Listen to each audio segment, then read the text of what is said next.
Yan guys, dito kami sa grotto. Yan.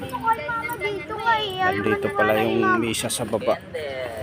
Kasi inaayos yung simbahan. No? Inaayos yung simbahan yan. Yan, dito yung misa. Kasi nire-renovate. Dito yan sa grotto. Yan o, ang daming tao. Dito yung misa sa ano.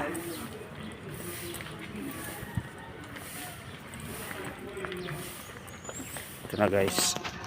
Yan.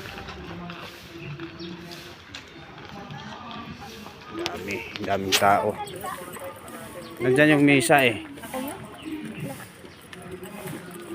At di tayo magdiretso ba? Ganito.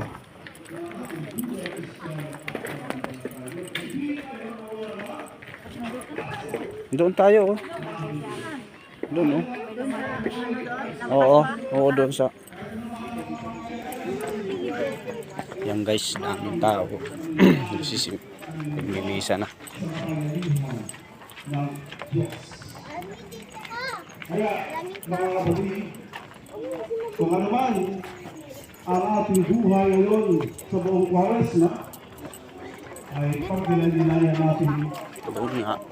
na kailangan pa rin ang tatlong balik ng disiplina ng buong Kwaresma.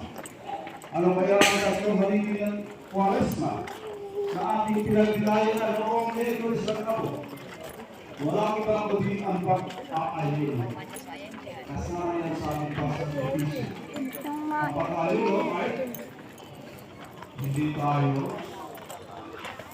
kumain ng karne tuwing Biyernes. At isang tulmil naman sa kada Biyernes, lalo na sa Biyernes. Doon, diretso. Dito tayo. Oh.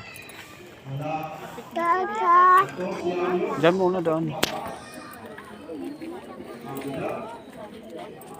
Siyempre lumalitan sa mga senior na ito. Minsan ay